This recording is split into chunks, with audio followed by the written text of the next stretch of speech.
Alhamdulillah nahmaduhu wa nasta'inuhu wa nastaghfiruh wa na'udzu billahi min syururi anfusina wa min sayyiati a'malina may yahdihillahu fala mudilla lahu wa may yudlil fala hadiyalah. Asyhadu an la ilaha illallah wahdahu la syarika lah wa asyhadu anna sayyidana Muhammadan abduhu wa rasuluh.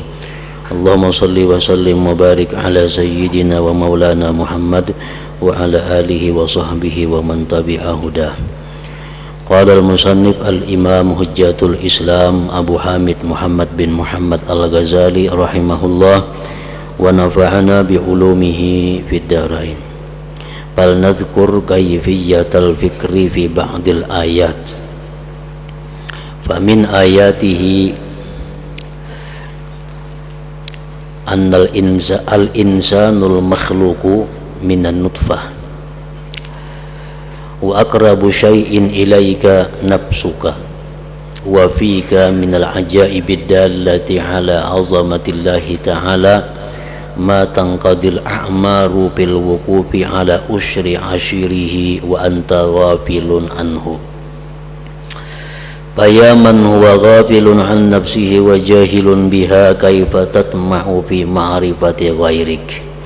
Wa qad amaraka Allah ta'ala bitadabburi fi nafsik fi kitabihil aziz faqala wa fi anfusikum afala tubsirun. Az-Zariyat. Wa dzakara annaka makhluqun min nutfatin katsirah faqala qutilal insanu ma akfarah min ayyi syai'in khalaqah min nutfatin khalaqahu faqaddarah thumma as-sabila yassarah thumma amatahu faaqbarah thumma idza syaa ansharah. Wa qala ta'ala wa min ayatihi an khalaqakum min turab thumma idza antum basharun tantashirun. Wa qala ta'ala alam yakun nutfatan min maniyyin yumna thumma kana 'alaqatan fa khalaqa fa sawwa ila akhir. Makna kalamul Imam Al-Ghazali rahimahullah wa nafa'ana bi ulumih. Maka hendaklah kami sebutkan cara berpikir, cara tafakkur pada sebagian ayat, sebagian tanda-tanda yang menunjukkan keesaan dan kebesaran Allah Subhanahu wa ta'ala. Maka di antara tanda-tanda kekuasaannya adalah manusia yang diciptakan dari setitis mani.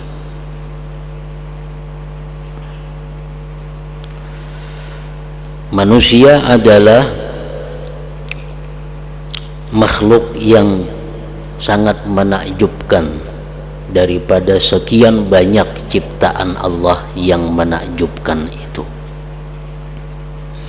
Kita melihat batu, di situ banyak menunjukkan tentang keajaiban ciptaan Allah. Kalau kita melihat lagi pohon, lebih menakjubkan daripada batu. Kalau kita melihat lagi hewan, binatang, lebih menakjubkan lagi daripada pohon. Kalau kita melihat lagi manusia, maka lebih menakjubkan lagi daripada yang lainnya.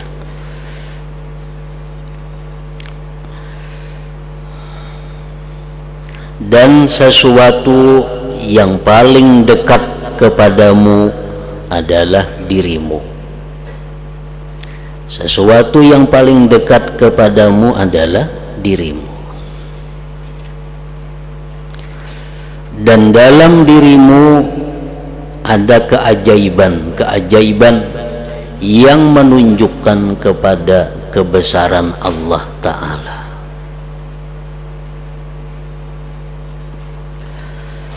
Yang akan habis umur-umur dalam usaha mengetahui 1/10 dari 1/10-nya. Kalau kita hendak memikirkan apa yang ada pada dalam diri kita ini satu persatu, kita pikirkan, maka umur kita kada cukup meneliti, kada cukup mentadabburkan apa-apa yang ada pada setiap diri manusia itu, walaupun 1/10 dari 1/10-nya. Apalagi saikungan diri kalau kita hendak meneliti daripada keajaiban-keajaiban ciptaan Allah Subhanahu wa ta'ala. Sedang kamu lalai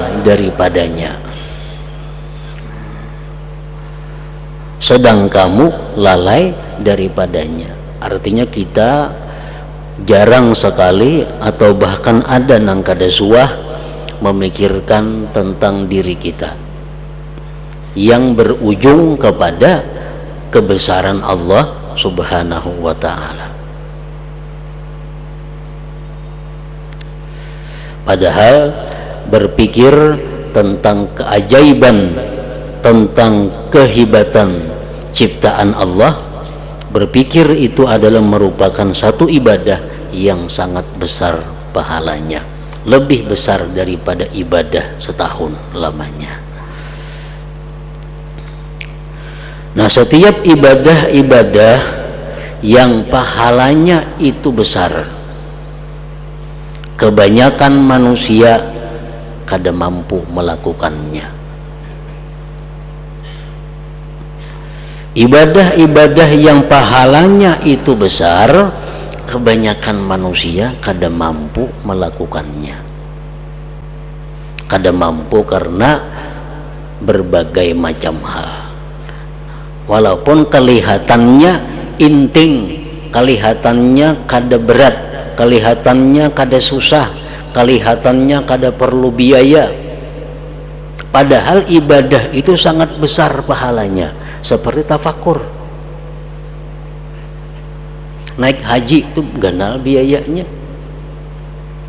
banyak haji yang mampu orang naik haji, bahkan berantri sampai berapa puluh tahun hingga sampai gilirannya.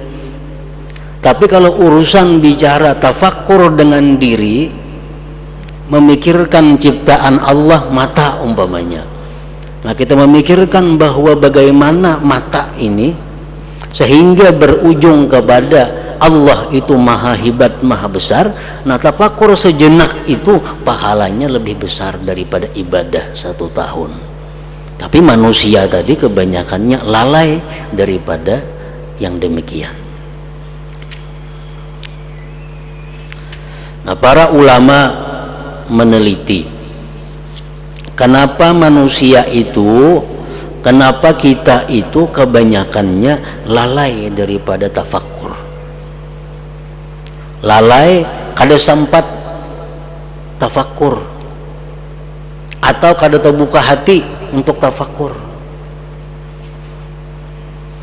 Para ulama mengatakan ada 10 penyebabnya kita ini lalai, kada sempat berpikir.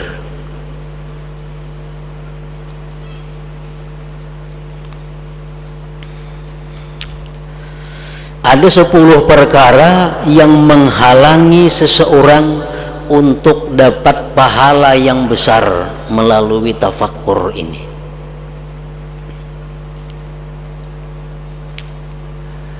Yang pertama mereka menyebutkan adalah penghalang tafakkur itu, pertama al-kibir, sifat sombong. Nah, artinya orang-orang yang sombong itu kada diberi Allah petunjuk untuk bertafakkur, kada diberi Allah petunjuk untuk melakukan ibadah yang sangat besar pahalanya.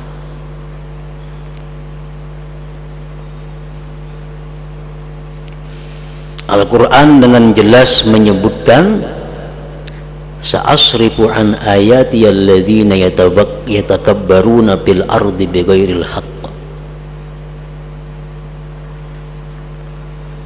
Ujar Tuhan, aku memalingkan daripada ayat-ayatku terhadap orang-orang yang sombong di muka bumi dengan tiada benar. Jadi Allah kadang akan memberikan tafakkur ini kepada orang-orang yang kelakuannya, sikapnya itu sombong.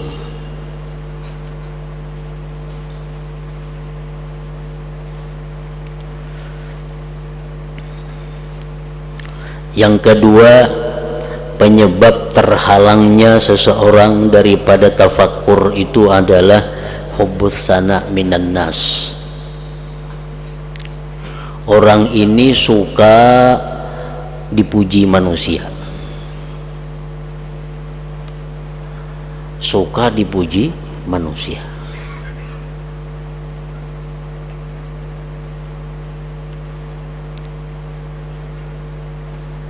Jadi pikirannya itu kayak apa cara supaya orang memuji, baik tutur katanya, baik tingkah lakunya, baik pakaiannya, baik apa-apanya, nang dipikirkan itu kayak apa supaya dipuji orang.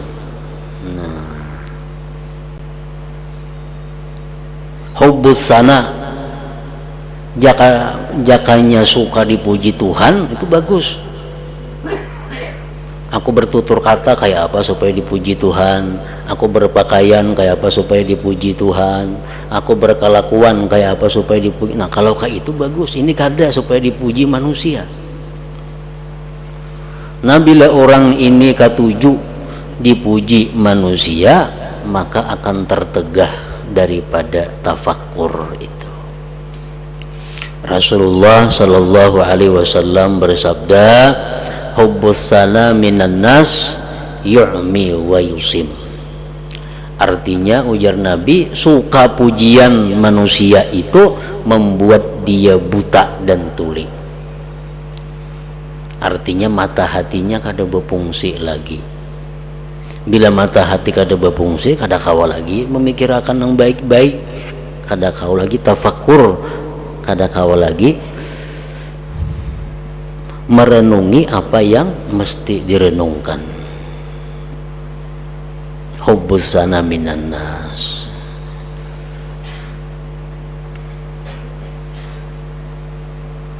Yang ketiga, penyebabnya kita ini lalai daripada tafakkur itu kasratul akli, kebanyakan makan.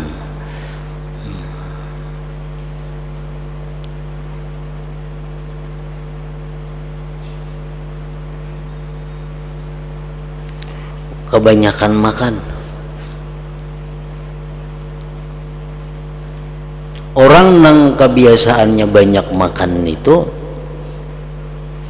terhalang daripada tafakkur, karena kebanyakan makan itu adalah membuat mata hati seseorang menjadi kabur.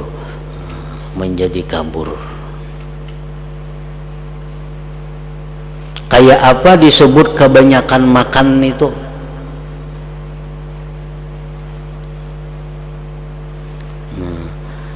Makan itu Rasulullah sallallahu alaihi wasallam menjelaskan ada yang paling sedikit, ada batas yang paling akhir.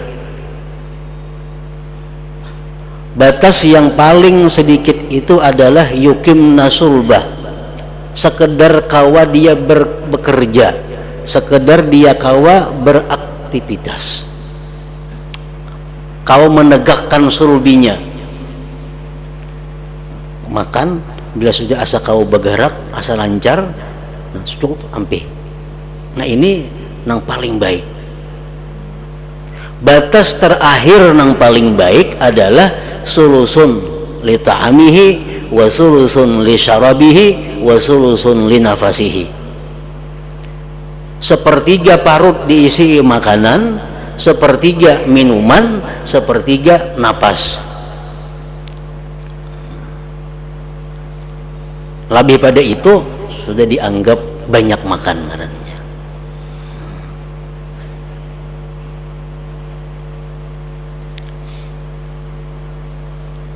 Napas sedikitan tertinggal lagi, jatah napas sedikitannya hibak lawan makanan lawan minuman.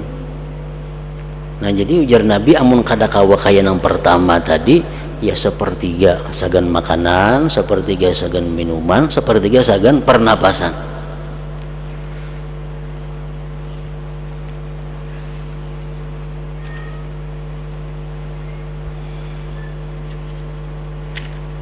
Ada di depan Rasulullah Shallallahu Alaihi Wasallam seseorang sahabat mariga.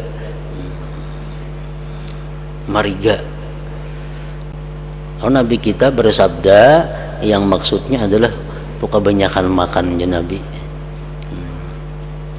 Angin aja keluarnya artinya apa? Napas kurang. Nah, mariga itu dianggap oleh Nabi kita sudah limpua makannya. Berarti sagan napas kada muat lagi parutnya keluar angin ninya. Jakanya ada jatah untuk napas kada sampai tak keluar angin itu. Nah jadi banyak makan itu menghalang ibadah yang baik, menghalang ibadah yang ganal pahalanya. Yang keempat, kasratun naum, banyak guring. Ini udah bading aja banyak makan banyak guring ini. Bila orang banyak makan banyak tuh guringnya. Bila orang banyak guringnya makan aja ini pikiran bila bangun tuh.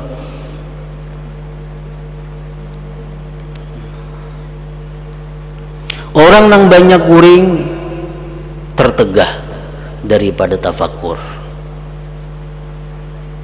Nah kayak apa nangaran banyak guring itu? Sehingga agama mengatakan banyak guring artinya tercela kada baik.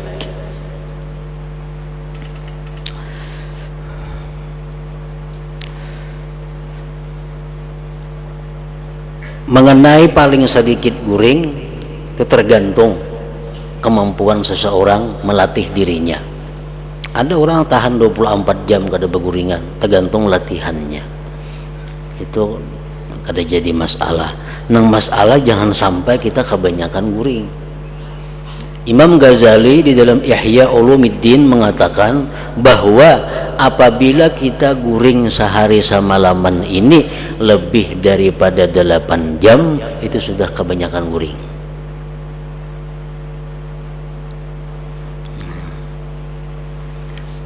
(24 jam kita gunakan 8 jam itu sudah maksimal. Lebih pada itu dianggap kita banyak guring. Bila banyak guring akan terhalang daripada ibadah-ibadah yang mulia, ibadah-ibadah yang afdal. Ini dalam keadaan sehat, dalam keadaan normal. Jadi guring jangan sampai lebih daripada 8 jam. Misalnya malam 5 jam atau malam 6 jam karena siang mencukupinya. Amunnya hendak 8 jam juga, makin kurang pada itu makin baik, makin kurang pada itu makin baik, makin sedikit guring makin bagus. Yang kelima yang menghalangi seseorang daripada tafakkur adalah kasratul kalam. Orang ini kebanyakan pandir,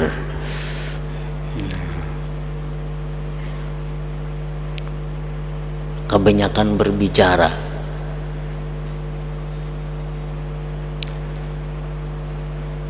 Kayak apa disebut banyak bicara itu?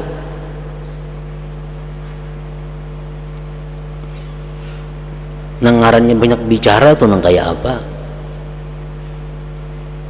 Kalamu ma la ya'ni, perkataan yang tidak ada manfaat. Walaupun sepatah kata, bila kada bermanfaat tuh banyak bicara sudah ngarannya. Bepandir sama lamanan tapi bermanfaat tuh kada banyak bicara. Belajaran sama laman suntuk, habis kitab ini ganti bermuzakarahan, tapi kitab lagi yang dibahas, hukum Allah lagi yang dibahas, sama lamanan bepandir kada banyak bicara ngarannya. Maksudnya banyak bicara itu adalah berkata-kata sesuatu yang tidak menguntungkan di akhirat, yang kada membawa manfaat. Nah walaupun sepatah kata kita mengucapkan nang kada bermanfaat, itu sudah ngarannya banyak bicara. Kasratul kalam.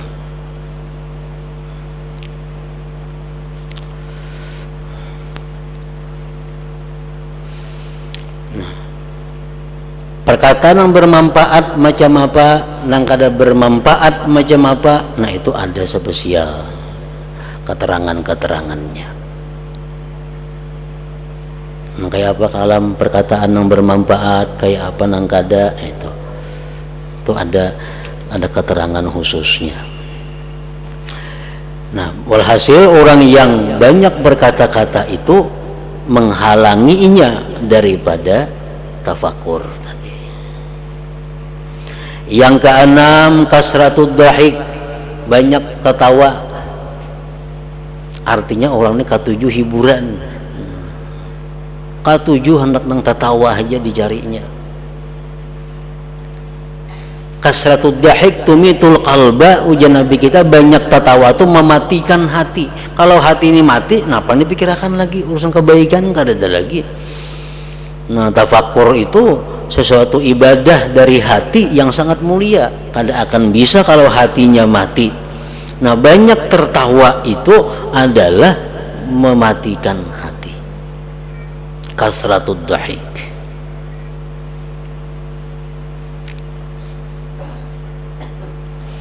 Nah, yang ketujuh,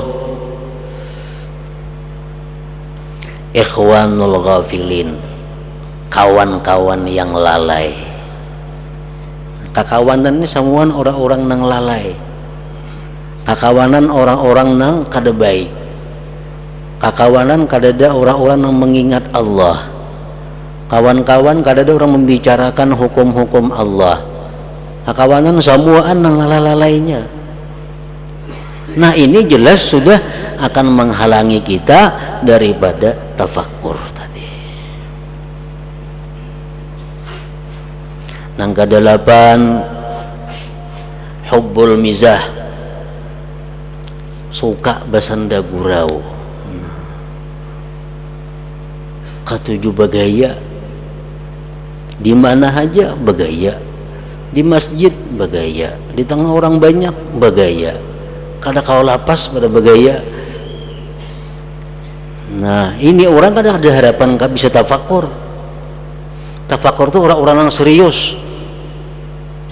Orang panggaya kadang kau tafakur. Kasratul mizah atau hubbul mizah.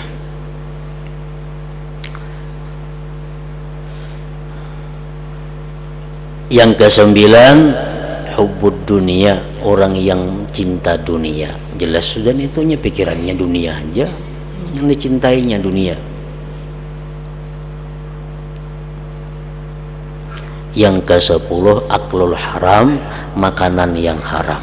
Nah, 10 perkara itu nang biasa maulah kita nih lalai. Nah, mana salah satunya nih itu penyebabnya antara 10, mengka 10-nya berarti peraya sama sekali.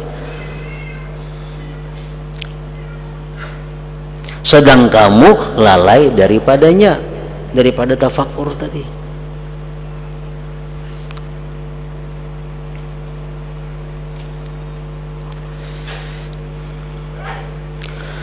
Maka wahai orang yang lalai dari dirinya, maka wahai orang yang lalai dari dirinya dan yang bodoh dengannya, bagaimana kamu mengharap mengetahui selain kamu?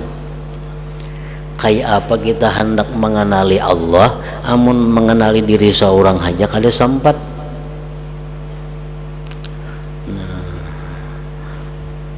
Mengenali diri seorang aja kada ada waktunya, apabila lagi kamu mengenali Allah.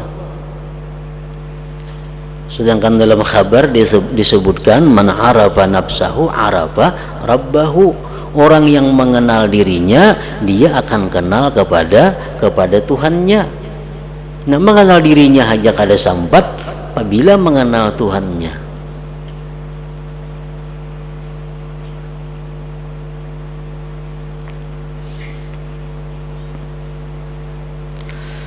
Dan sungguh Allah Ta'ala telah menyuruhmu agar memikirkan tentang dirimu dalam kitabnya yang mulia. Ada sedikit Allah menyuruh kita berpikir. Maka dia berfirman, wa fi anfusikum afala tubsirun, surat Az-Zariyat.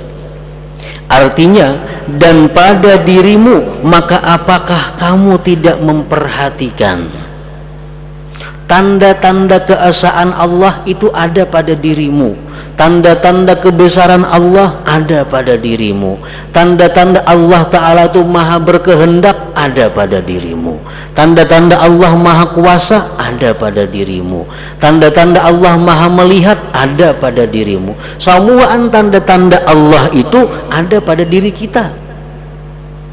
Wa fi anfusikum apala tubsirun, apakah kamu tidak memperhatikan ya Tuhan?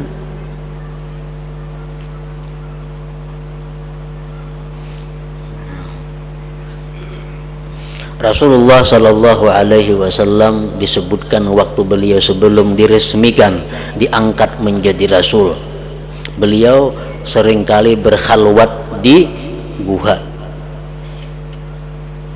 Hira, Jabal Nur. Beliau berkhalwat di sana. Nah, dalam khalwat Rasulullah itu apa yang beliau kerjakan? Yang paling banyak beliau kerjakan adalah tafakkur ini. Tafakkur. Karena tafakkur itu ibadah yang sangat besar pahalanya.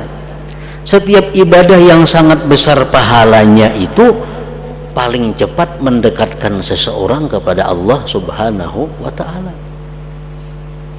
Misalnya orang bersedekah 1.000 rupiah lawan 10.000, sama pada baik, mana ganal pahalanya? Ganal 10.000, ganal 10.000. Nah, 10.000 ini taganal pahalanya lebih mendekatkan inya kepada Allah daripada 1.000 tadi. Setiap ibadah nang makin ganal pahala makin mendekatkan kepada Allah. Nah, Rasulullah Shallallahu Alaihi Wasallam menjelang beliau itu diangkat menjadi Rasul, ibadah yang paling banyak beliau kerjakan adalah tafakkur ini, memikirkan diri, memikirkan segala-galanya yang berujung kepada Allah Subhanahu wa Ta'ala. Artinya, dan pada dirimu, maka apakah kamu tidak memperhatikan? Jadi kalau kita umpamanya belajar sifat 20, semuaan dalil Allah Subhanahu wa Ta'ala itu ada pada diri kita. Allah Ta'ala bersifat wajib, pertama wujud ada. Apa dalilnya? Dalilnya apa? Diriku. Ada saya jauh-jauh mendalil adanya alamnya, kaganalan alam itu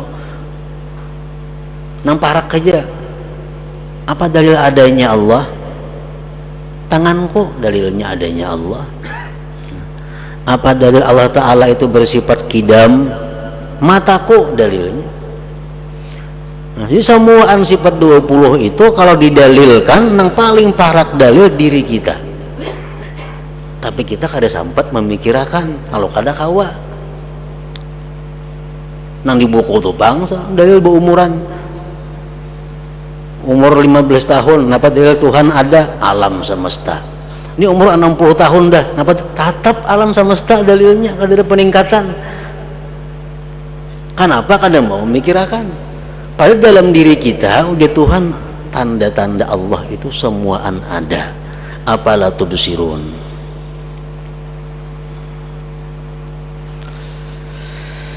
Dan Allah menyebutkan bahwa kamu diciptakan dari setitis mani yang kotor. Maka dia berfirman, qutilal insanu ma akfarah min ayyi syai'in khalaqah min nutfatin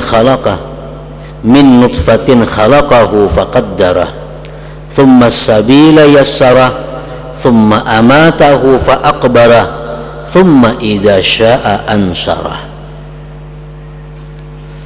Artinya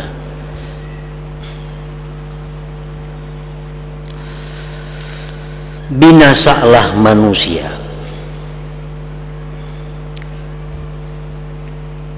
alangkah amat sangat kekufurannya, ma akfarah. Dari apakah Allah menciptakannya? Min ayyi syai'in khalaqa. Dari apa Allah menciptakan manusia itu? Allah menjawab sendiri, dari setitis mani. Dia menciptakannya manusia tadi. Dari mani 40 hari, darah 40 hari, segumpal daging 40 hari, lalu berbentuk. Lalu menentukannya. Di situ Allah menentukan sesudah 120 hari, 40 kali 3. Di situ finalnya manusia.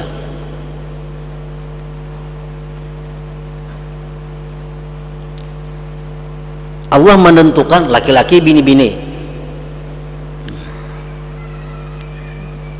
lalu menentukannya berapa tingginya, berapa umurnya, berapa rezekinya, beruntungkah ini orang atau celaka.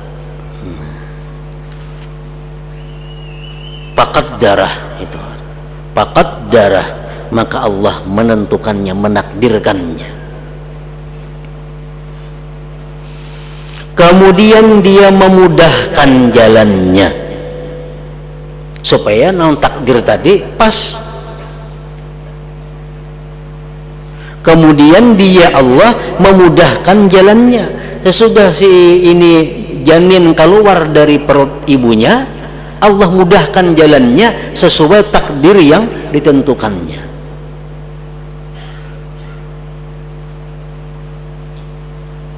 Orang ini ditakdirkan Allah sebagai orang ahli surga, sebagai termasuk suada, orang yang beruntung. Allah mudahkan jalannya untuk jadi orang beruntung. Segala jalan ke surga dipermudah oleh Allah. Nah, orang ini ditakdirkan Allah sebagai orang yang celaka, penghuni neraka. Allah mudahkan jalannya untuk menuju neraka. Fayassarah tsummas sabila yassarah. Kemudian jalannya itu dipermudah oleh Allah Subhanahu wa ta'ala. Nah, kalau orang-orang yang umum, mereka itu biasanya takut su'ul khatimah. Orang-orang umum itu takut su'ul khatimah. Artinya apa? Jahat kesudahan. Artinya mati kada membawa iman lah. Itu ditakutkan oleh orang-orang umum. Kalau orang-orang yang sudah arif billah, mereka itu bukan su'ul khatimah yang mereka takuti, tapi su'us sabiqah. Nah, su'us sabiqah, jahatnya permulaan. Permulaan di mana? Di rahim ibu. Itu yang mereka takutkan. Karena kalau dalam rahim ibu ini kita termasuk orang yang celaka, kayak apapun kayaknya ujungnya pasti celaka. Nah, kalau orang-orang awam itu ditakutkan su'ul khatimah. Kalau orang-orang yang sudah arif billah, yang membuat mereka tuh kada tenang, membuat mereka itu gelisah dalam dunia ini, mereka kada tahu sabiqah yang terdahulu itu apa. Apakah aku ini orang sa'id atau orang syaqi, orang yang celaka. Kalau mereka itu khaufus sabiqah, ngarannya takut kepada yang terdahulu, bukan takut kepada yang terdudi. Khatimah itu mengiring aja. Kalau dalam rahim itu kita beruntung, pasti husnul khatimah. Kalau dalam rahim itu kita celaka, kayak apa aja ujung-ujungnya pasti su'ul khatimah. Nah, itu Allah menciptakan demikian. Kemudian dia mematikannya dan memasukkannya ke dalam kubur. Kemudian jika dia menghendaki, dia membangkitkannya kembali. Dan Allah Ta'ala berfirman, wa min ayatihi an khalaqakum min turabin thumma idza antum basyarun tantashirun. Artinya, dan di antara tanda-tandaku, ujar Tuhan, tanda-tandaku kekuasaanku adalah Dia telah menciptakan kamu dari tanah.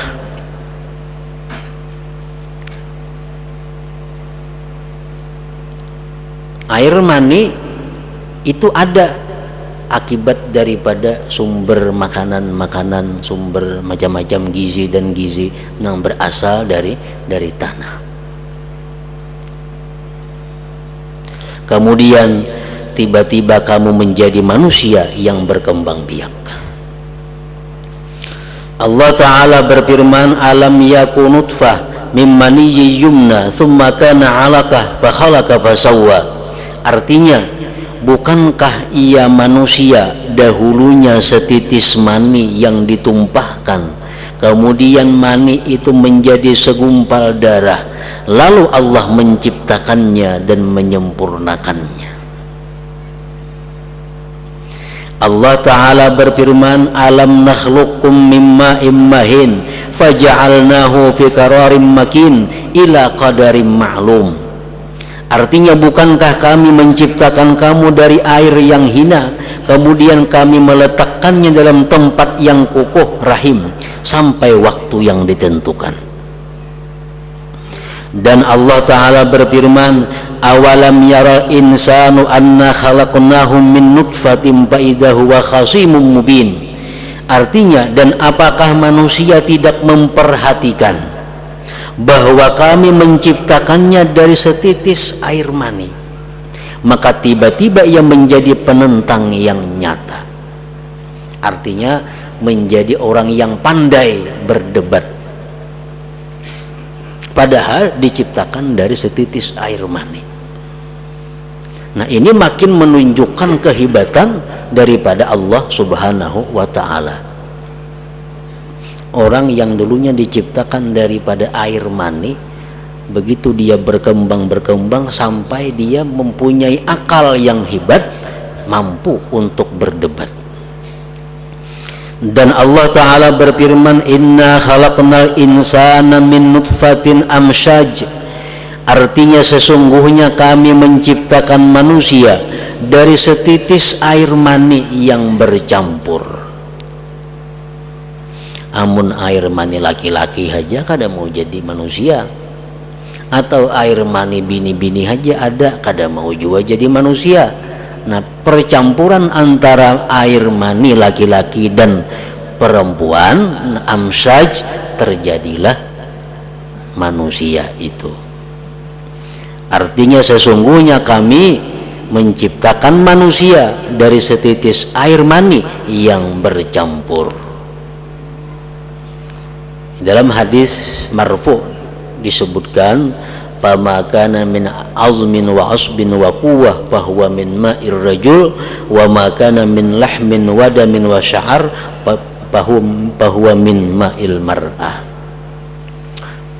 Ujar Nabi kita, manusia itu yang mana tulangnya, urat-uratnya, kekuatannya itu diambil daripada air mani laki-laki. Sedangkan dagingnya, darahnya, rambutnya itu dari air mani perempuan. Nah, jadi percampuran antara dua itu terjadilah manusia. Inna khalaqnal insana min nutfatin amsaj.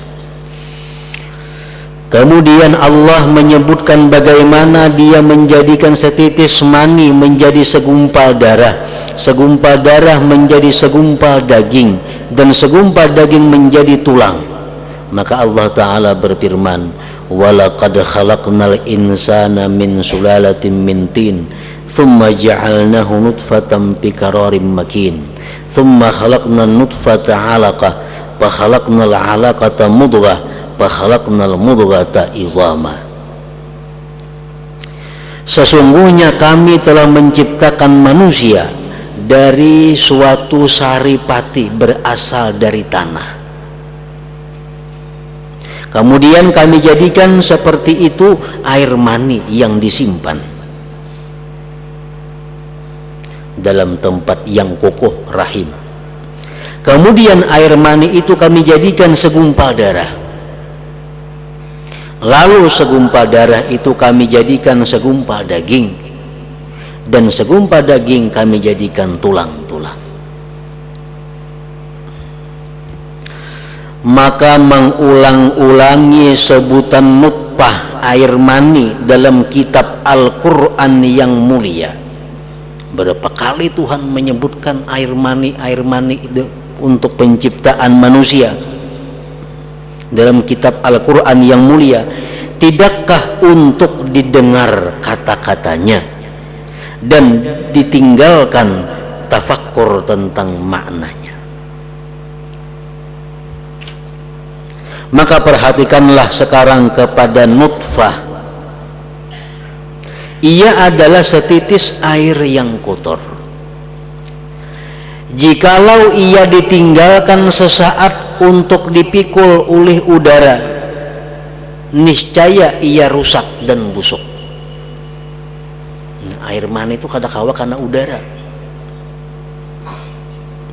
Dan bagaimana nutfah dikeluarkan Tuhan semua Tuhan, yaitu Allah Subhanahu wa ta'ala, dari tulang sulbi dan tulang dada perempuan. Dan bagaimana dia mengumpulkan di antara laki-laki dan perempuan, dan ia melontarkan kasih sayang dan kecintaan dalam hati mereka. Dan bagaimana dia Allah menuntun mereka dengan rantai kecintaan dan syahwat kepada berkumpul. Dan bagaimana dia mengeluarkan air mani dari laki-laki dengan gerakan bersetubuh, dan bagaimana dia menarik darah haid dari dalamnya urat-urat dan mengumpulkannya pada rahim. Itu menunjukkan keajaiban daripada kudrat Allah Subhanahu wa ta'ala, yang sampai sekarang siapapun orang kada akan bisa mampu menciptakan seperti itu. Sepersepuhnya aja kada bisa, apalagi kawa sama.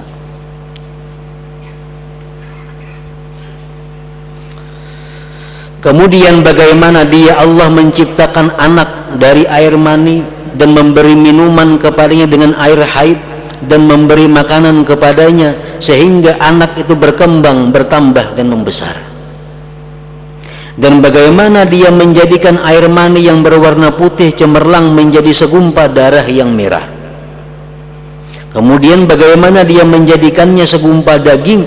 Kemudian bagaimana dia membagi bagian-bagian air mani yang menyerupai laki sama kepada tulang belulang, urat saraf, urat-urat tali pusar dan daging. Kemudian bagaimana dia Allah menyusun dari daging, urat saraf dan urat-urat menjadi anggota-anggota badan yang zahir. Maka dia membulatkan kepala, melubangi pendengaran, penglihatan, hidung, mulut, dan jalan-jalan masuk lubang-lubang lainnya.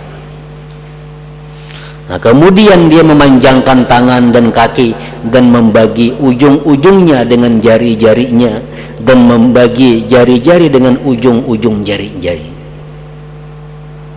Kemudian bagaimana dia Allah menyusun anggota-anggota badan yang batin dari hati, perut besar, jantung, paru-paru, empedu, rahim, tempat kencing, dan usus-usus, masing-masing itu atas bentuk tertentu, ukuran yang tertentu, untuk pekerjaan tertentu. Kemudian bagaimana dia membagi setiap anggota badan dari anggota-anggota badan itu dengan bagian-bagian yang lain. Maka dia menyusun mata dari 7 tingkat. Bagi setiap tingkat terdapat sifat tertentu dan bentuk tertentu, dan jikalau tidak ada satu tingkat daripadanya atau hilang satu sifat dari sifat-sifatnya, niscaya mata tidak dapat melihat. Maka jikalau kita berusaha mensifati apa yang ada pada masing-masing anggota tubuh ini dari keajaiban-keajaiban dan tanda-tanda kebesaran, niscaya habislah umur padanya. Nah, jadi tafakur, memikirkan bagaimana Allah menciptakan ini sampai sedemikian rupa, yang ujungnya kita mengagumi ciptaan Allah. Bagaimana Allah mengatur sedemikian rupa, yang ujungnya kita mengagumi perbuatan Allah. Nah, itu yang dimaksud dengan tafakur tadi. Nah, maka perhatikanlah sekarang kepada tulang-tulang, dan itu adalah tubuh yang keras lagi kuat.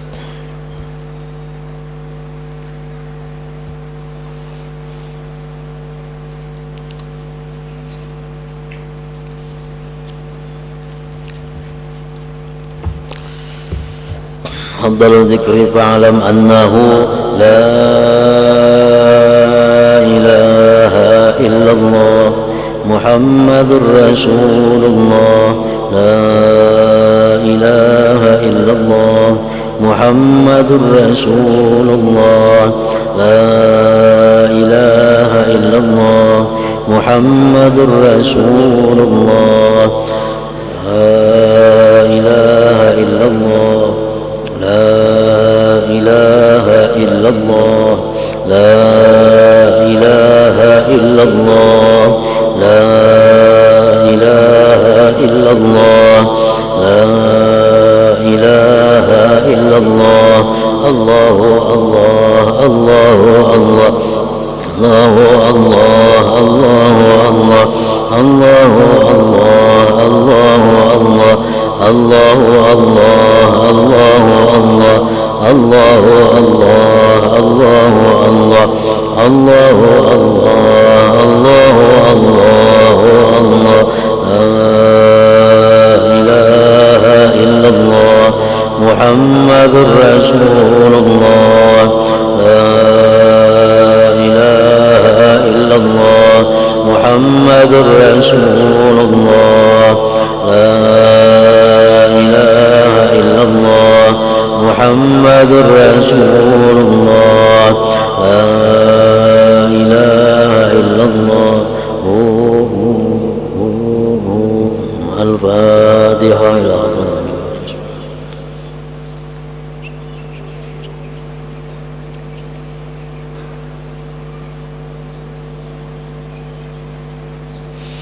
ya ayyuhar rajul minhu syafaat